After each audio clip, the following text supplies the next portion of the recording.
ನಮಸ್ಕಾರ ಸ್ನೇಹಿತರೆ ಯೂಟ್ಯೂಬ್ ಇತ್ತೀಚೆಗೆ 7 ಪ್ರಮುಖ ಅಪ್ಡೇಟ್ಗಳನ್ನು ಬಿಡುಗಡೆ ಮಾಡುತ್ತೆ. ಈ 7 ಅಪ್ಡೇಟ್ಗಳು ಕೂಡ ಯೂಟ್ಯೂಬ್ ಕ್ರಿಯೇಟರ್ಗಳಿಗೆ ತುಂಬ ಉಪಯುಕ್ತವಾಗಿವೆ ಸ್ನೇಹಿತರೆ. ಈ ಅಪ್ಡೇಟ್ಗಳನ್ನು ತಿಳಿದುಕೊಳ್ಳದೆ ಇದ್ದರೆ ಮುಂದೆ ಸಮಸ್ಯೆ ಎದುರಾಗುವ ಸಾಧ್ಯತೆ ಇದೆ. ಅನೇಕ ಕ್ರಿಯೇಟರ್ಗಳು ಯೂಟ್ಯೂಬ್ ಹೊಸ ನಿಯಮಗಳು ಮತ್ತು ಫೀಚರ್ಗಳನ್ನು ತಿಳಿಯದೆ ತಪ್ಪುಗಳನ್ನು ಮಾಡ್ತಾರೆ.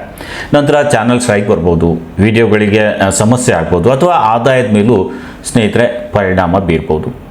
ಆದ್ದರಿಂದ ಈ ವಿಡಿಯೋದಲ್ಲಿ ಯೂಟ್ಯೂಬ್ ಬಿಡುಗಡೆ ಮಾಡಿರುವ ಎಲ್ಲ 7 ಅಧಿಕೃತ ಅಪ್ಡೇಟ್ಗಳನ್ನು ವಿವರವಾಗಿ ತಿಳಿಸ್ತೇನೆ.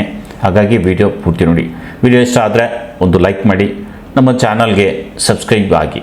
ಏಕೆಂದರೆ ಯೂಟ್ಯೂಬ್ ಬಗ್ಗೆ ಇಂಥ ಪ್ರಮುಖ ಮಾಹಿತಿಗಳನ್ನು ನಾನು ನಿಮಗೆ ಆಗಾಗ ತಿಳಿಸ್ತಾ ಇರ್ತೇನೆ. ಬನ್ನಿ ಆ ಅಪ್ಡೇಟ್ಗಳು ಯಾವುವು ಅನ್ನೋದು ಒಂದೊಂದಾಗಿ ಇಲ್ಲಿ ಈ ವಿಡಿಯೋದಲ್ಲಿ ನಾವು ಮುಂದೆ ನೋಡ್ತಾ ಹೋಗೋಣ ಸ್ನೇಹಿತರೆ. ಮೊದಲ ಅಪ್ಡೇಟ್ AI ಡಿಟೆಕ್ಷನ್ ಮತ್ತು ಲೇಬಲಿಂಗ್ ಕುರಿತು. ಇಲ್ಲಿವರೆಗೆ ನೀವು ವಿಡಿಯೋ ಅಪ್ಲೋಡ್ ಮಾಡುವಾಗ ಅಲ್ಟರ್ಡ್ ಕಂಟೆಂಟ್ ಎಂಬ ಆಯ್ಕೆ ಬರ್ತಿತ್ತು. ಅಂದರೆ AI ಬಳಸಿ ವಿಡಿಯೋದಲ್ಲಿ ಬದಲಾವಣೆ ಮಾಡಿದ್ದೀರಾ ಎಂದು ಯೂಟ್ಯೂಬ್ ಕೇಳ್ತಿತ್ತು ನಿಮಗೆ. ಆ ಸಮಯದಲ್ಲಿ ಯೂಟ್ಯೂಬ್ ಸಂಪೂರ್ಣವಾಗಿ ಕ್ರಿಯೇಟರ್ ಮೇಲೆ ನಂಬಿಕೆ ಇಟ್ಟಿತ್ತು. ನೀವು AI ಬಳಸಿದರೆ ಎಸ್ ಅಥವಾ ಬಳಸದೇ ಇದ್ದರೆ ನೋ ಎಂದು ಸ್ವತಃ ಆಯ್ಕೆ ಮಾಡಬೇಕಾಗಿತ್ತು. ಆದರೆ ಈಗ ಪರಿಸ್ಥಿತಿ ಬದಲಾಗಿದೆ ಸ್ನೇಹಿತರೆ. ಯೂಟ್ಯೂಬ್ ತನ್ನ AI ಡಿಟೆಕ್ಷನ್ ಸಿಸ್ಟಮನ್ನು ಇನ್ನಷ್ಟು ಬಲಪಡಿಸಿದೆ. ಈಗ ನೀವು AI ಬಳಸಿದ್ದೀರಾ ಇಲ್ವಾ ಎಂಬುದನ್ನು ಯೂಟ್ಯೂಬ್ ಸ್ವತಃ ಪತ್ತೆ ಹಚ್ಚುತ್ತೆ. ಒಂದು ವೇಳೆ ನೀವು AI ಬಳಸಿದ್ರೂ ನೋ ಎಂದು ಆಯ್ಕೆ ಮಾಡಿದರೆ ಯೂಟ್ಯೂಬ್ ತನ್ನ ಸಿಸ್ಟಮ್ ಮೂಲಕ ಅದನ್ನು ಗುರುತಿಸಿ ಸ್ವಯಂಚಾಲಿತವಾಗಿ AI ಲೇಬಲನ್ನು ಸೇರಿಸಬಹುದು. ಅಷ್ಟೇ ಅಲ್ಲ, ಈಗ AI ಬಳಸಿರುವ ವಿಡಿಯೋಗಳಿಗೆ ಸ್ಪಷ್ಟವಾದ ಲೇಬಲ್ ಪ್ರೇಕ್ಷಕರಿಗೆ ಕಾಣಿಸುತ್ತೆ. ಅಂದರೆ AI ಬಳಕೆ ಮಾಡಿದ್ದನ್ನು ಇನ್ನು ಮುಂದೆ ಮುಚ್ಚಿಡಲು ಸಾಧ್ಯ ಇಲ್ಲ. ಸದ್ಯಕ್ಕೆ ಯೂಟ್ಯೂಬ್ ಯಾವುದೇ ಹೊಸ ದಂಡ ಅಥವಾ ಪೆನಾಲ್ಟಿ ಬಗ್ಗೆ ಹೇಳಿಲ್ಲ. ಆದರೆ ತಪ್ಪು ಮಾಹಿತಿಯನ್ನು ನೀಡಿದರೆ ಸಿಸ್ಟಮ್ ಅದನ್ನು ತಿಳಿದುಕೊಳ್ಳುತ್ತೆ, ಡಿಟೆಕ್ಟ್ ಮಾಡುತ್ತೆ. ಹೀಗಾಗಿ AI ಬಳಸಿದರೆ ಪ್ರಾಮಾಣಿಕವಾಗಿ ಮಾಹಿತಿ ನೀಡೋದು ಉತ್ತಮ, ಎಸ್ ಅಥವಾ ನೋ ಕೊಡೋದು ಉತ್ತಮ. ಇನ್ನು ಎರಡನೇ ಅಪ್ಡೇಟ್ ಕಸ್ಟಮ್ ಫೀಡ್ ಬಗ್ಗೆ ಇದೆ ಸ್ನೇಹಿತರೆ. ಇಲ್ಲಿವರೆಗೆ ಯೂಟ್ಯೂಬ್ ಹೋಮ್ ಪೇಜ್ನಲ್ಲಿ ಯಾವ ವಿಡಿಯೋಗಳನ್ನು ತೋರಿಸಬೇಕು ಎಂಬುದನ್ನು ಯೂಟ್ಯೂಬ್ ಅಲ್ಗೋರಿದಮ್ ನಿರ್ಧರಿಸುತ್ತಿತ್ತು, ಅಂದರೆ ಡಿಸೈಡ್ ಮಾಡ್ತಾ ಇತ್ತು. ಆದರೆ ಈಗ ಪ್ರೇಕ್ಷಕರು ತಮ್ಮ ಫೀಡನ್ನು ತಾವೇ ಕಸ್ಟಮೈಸ್ ಮಾಡಿಕೊಳ್ಬೋದು. ಉದಾಹರಣೆಗೆ, ನನಗೆ ಕೇವಲ ಟ್ರಾವೆಲ್ ವಿಡಿಯೋಸ್ ಬೇಕು ಅಂದರೆ ಅದನ್ನು ನಾವು ಆಯ್ಕೆ ಮಾಡ್ಬೋದು. ಅಥವಾ ಕೇವಲ ಕ್ರಿಕೆಟ್ ವಿಡಿಯೋಸ್ ನೋಡಬೇಕು ಅಂದರೆ ನನಗೆ ಅದೇ ಇಷ್ಟ ಅಂದರೆ ಅದನ್ನು ನೀವು ಆಯ್ಕೆ ಮಾಡ್ಬೋದು. ಅಥವಾ ಕೇವಲ ಮೊಬೈಲ್ ರಿವ್ಯೂಸ್ ಅಥವಾ ಅನ್ಬಾಕ್ಸಿಂಗ್ ವಿಡಿಯೋ ನೋಡಬೇಕು ಅಂತ ಅಂದರೂ ಸಾಧ್ಯ ಇದೆ ಸ್ನೇಹಿತರೆ. ಹೀಗೆ ಪ್ರೇಕ್ಷಕರು ತಮ್ಮ ಆಸಕ್ತಿಗೆ ತಕ್ಕಂತೆ ಫೀಡನ್ನು ಬದಲಾಯಿಸಬಹುದು. ಪ್ರೇಕ್ಷಕರಿಗೆ ಇದು ಒಳ್ಳೆ ಫೀಚರ್ ಇದೆ ಸ್ನೇಹಿತರೆ. ಆದರೆ ಕ್ರಿಯೇಟರ್ಗಳಿಗೆ ಇದರ ಪರಿಣಾಮ ಹೇಗಿರ್ಬೋದು ಎಂಬುದು ಮುಂದೆ ತಿಳಿಯಲಿದೆ ಸ್ನೇಹಿತರೆ ಫೀಚರ್ನಲ್ಲಿ. ಯಾಕೆಂದರೆ ಹೊಸ ವಿಷಯಗಳನ್ನು ಹುಡುಕುವ ಪ್ರೇಕ್ಷಕರ ಸಂಖ್ಯೆ ಸ್ವಲ್ಪ ಕಡಿಮೆಯಾಗುವ ಸಾಧ್ಯತೆಯೂ ಇದೆ ಸ್ನೇಹಿತರೆ. ಹೌದಾ, ಸಿಸ್ಟಮ್ನಿಂದ ಅಪ್ಡೇಟ್ ಆಗಿರುತ್ತೆ. ಇನ್ನು ಮೂರನೇ ಅಪ್ಡೇಟ್ ಲೈವ್ ಸ್ಟ್ರೀಮಿಂಗ್ ಮಾಡುವವರಿಗೆ ಬಹಳ ಸಂತೋಷದ ಸುದ್ದಿ ಇದೆ.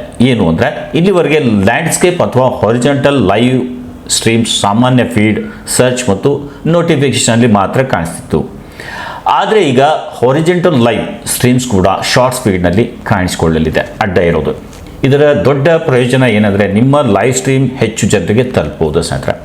ಹೆಚ್ಚು ವ್ಯೂಸ್ ಬರ್ಬೋದು ಅಡ್ಡ ಮಾಡೋದ್ರಿಂದ. ಇನ್ನು ಹೆಚ್ಚು ವಾಚ್ ಟೈಮ್ ಸಿಗಬಹುದು. ಆದ್ದರಿಂದ ಜೊತೆಗೆ ಲೈವ್ ಸ್ಟ್ರೀಮ್ಗಳಲ್ಲಿ ಆ್ಯಡ್ಸ್ ಕೂಡ ಹೆಚ್ಚಾಗಿ ತೋರಿಸಲಾಗುತ್ತೆ ಸ್ನೇಹಿತರೆ. ಅಂದರೆ ಲೈವ್ ಸ್ಟ್ರೀಮ್ ಮಾಡುವ ಕ್ರಿಯೇಟರ್ಗಳ ಆದಾಯ ಹೆಚ್ಚುವ ಸಾಧ್ಯತೆ ಈಗ ತುಂಬ ಇದೆ ಸ್ನೇಹಿತರೆ. ಇನ್ನು ನಾಲ್ಕನೇ ಅಪ್ಡೇಟ್ ಕ್ರಿಯೇಟರ್ ಪ್ರೊಟೆಕ್ಷನ್ಗೆ ಸಂಬಂಧಿಸಿದೆ. ಯೂಟ್ಯೂಬ್ ಈಗಾಗಲೇ ಫೇಸ್ ಡಿಟೆಕ್ಷನ್ ಆಧಾರಿತ ಕ್ರಿಯೇಟರ್ ಲೈಕ್ನೆಸ್ ಡಿಟೆಕ್ಷನ್ ಸಿಸ್ಟಮನ್ನು ಕೆಲವು ಕ್ರಿಯೇಟರ್ಗಳಿಗೆ ನೀಡಿತು. ಈಗ ಅದನ್ನು 18 ವರ್ಷ ಮೇಲ್ಪಟ್ಟ ಹೆಚ್ಚಿನ ಕ್ರಿಯೇಟರ್ಗಳಿಗೆ ವಿಸ್ತರಿಸಲಾಗ್ತಿದೆ. ಇದರ ವಿಶೇಷತೆ ಏನಂದರೆ ನಿಮ್ಮ ಮುಖ ಮಾತ್ರವಲ್ಲ, ನಿಮ್ಮ ಧ್ವನಿಯನ್ನು ಯೂಟ್ಯೂಬ್ ಗುರುತಿಸಬಹುದು ಸ್ನೇಹಿತರೆ. ಅಂದರೆ ಯಾರಾದರೂ ನಿಮ್ಮ ಫೇಸ್ ಸ್ವ್ಯಾಪ್ ಮಾಡಿದರೆ ಅಥವಾ AI ವಾಯ್ಸ್ ಕ್ಲೋನಿಂಗ್ ಮಾಡಿದರೆ ಅದನ್ನು ಪತ್ತೆ ಹಚ್ಚಲು ಸಾಧ್ಯವಾಗುತ್ತೆ. ನಂತರ ನೀವು ಅದನ್ನು ಯೂಟ್ಯೂಬ್ಗೆ ರಿಪೋರ್ಟ್ ಕೂಡ ಮಾಡ್ಬೋದು ಸ್ನೇಹಿತರೆ. ಇದು fake videos, deep fake content ಮತ್ತು ವಾಯ್ಸ್ ಕ್ಲೋನಿಂಗ್ ಸಮಸ್ಯೆಗಳನ್ನು ತಡೆಯಲು ಸಹಾಯ ಮಾಡುತ್ತೆ ಸ್ನೇಹಿತರೆ. ಇನ್ನು ಐದನೇ ಅಪ್ಡೇಟ್ ಸ್ನೇಹಿತರೆ ಶಾರ್ಟ್ಸ್ ಕ್ರಿಯೇಟರ್ಸ್ಗೆ ತುಂಬ ಉಪಯುಕ್ತವಾಗಿದೆ.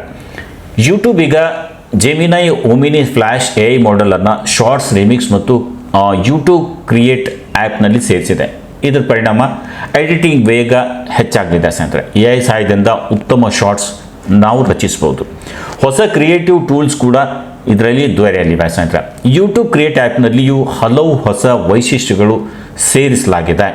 ಒಟ್ಟಾರೆ ಶಾರ್ಟ್ಸ್ ಕ್ರಿಯೇಟರ್ಸ್ಗೆ ಇದು ಬಹಳ ದೊಡ್ಡ ಅಪ್ಡೇಟ್ ಆಗಿದೆ ಸ್ನೇಹಿತರೆ.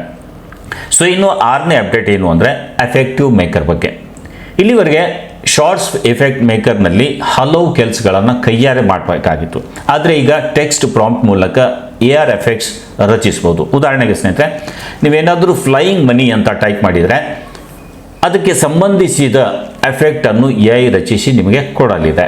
ಅಂದರೆ ಕೋಡಿಂಗ್ ಅಥವಾ ಡಿಸೈನ್ ಸ್ಕಿಲ್ಸ್ ಇಲ್ದಿದ್ರೂ ಕೂಡ ಸುಲಭವಾಗಿ ಪ್ರೊಫೆಷ್ನಲ್ ಎಫೆಕ್ಟ್ಸ್ ನೀವು ತಯಾರಿಸ್ಬೋದು ಸ್ನೇಹಿತರೆ. ಇದರಿಂದ ಶಾರ್ಟ್ಸ್ ರಚನೆ ಇನ್ನಷ್ಟು ಸುಲಭವಾಗಲಿದೆ ಸ್ನೇಹಿತರೆ. ಇನ್ನು 7ನೇ ಮತ್ತು ಅತ್ಯಂತ ಉಪಯುಕ್ತ ಅಪ್ಡೇಟ್ ಪಾಲಿಸಿಗೆ ಸಂಬಂಧಿಸಿದೆ ಸ್ನೇಹಿತರೆ. ಸ್ಪ್ಯಾಮ್ ಡಿಸೆಪ್ಟಿವ್ ಪ್ರಾಕ್ಟೀಸಸ್ ಮತ್ತು ಸ್ಕ್ಯಾಮ್ ಪಾಲಿಸಿಯ ನಿಯಮಗಳಲ್ಲಿ ಯಾವುದೇ ಬದಲಾವಣೆ ಮಾಡಿಲ್ಲ. ಆದರೆ ಈ ಪಾಲಿಸಿ ಕಾರಣದಿಂದ ಅನೇಕ ಕ್ರಿಯೇಟರ್ಗಳಿಗೆ ಸ್ಟ್ರೈಕ್ ಬರ್ತಿತ್ತು ಸ್ನೇಹಿತರೆ. ಏಕೆಂದರೆ ಯೂಟ್ಯೂಬ್ ನೀಡುತ್ತಿದ್ದ ಆಫಿಷಿಯಲ್ ಆರ್ಟಿಕಲ್ ಅನ್ನು ಅರ್ಥ ಮಾಡಿಕೊಳ್ಳುವುದು ಕಷ್ಟವಾಗ್ತಿತ್ತು. ತಪ್ಪು ಎಲ್ಲಾಯಿತು ಎಂಬುದು ಕ್ರಿಯೇಟರ್ಗಳಿಗೆ ಸ್ಪಷ್ಟವಾಗ್ತಿರಲಿಲ್ಲ.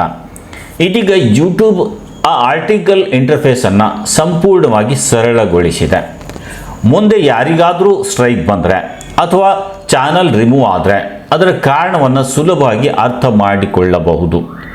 ಹೀಗಾಗಿ ತಪ್ಪುಗಳನ್ನು ಸರಿಪಡಿಸಲು ಸಹ ಸುಲಭ ಆಗುತ್ತೆ.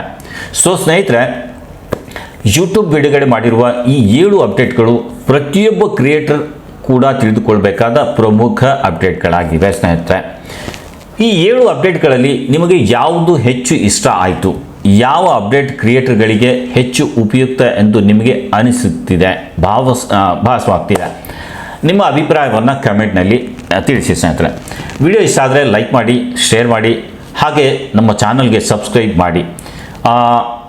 ಮತ್ತು ಸ್ನೇಹಿತರೆ, ಮುಂದಿನ ವಿಡಿಯೋದಲ್ಲಿ ಮತ್ತೊಂದು ಹೊಸ ವಿಡಿಯೋದೊಂದಿಗೆ ಮತ್ತೊಂದು ಉಪಯುಕ್ತ ಮಾಹಿತಿಯೊಂದಿಗೆ ನಿಮ್ಮ ಜೊತೆ ಮತ್ತೆ ಭೇಟಿ ಆಗ್ತೀನಿ. ಅಲ್ಲಿವರೆಗೆ ಸ್ನೇಹಿತರೆ, ನಮಸ್ಕಾರ ಸ್ನೇಹಿತರೆ.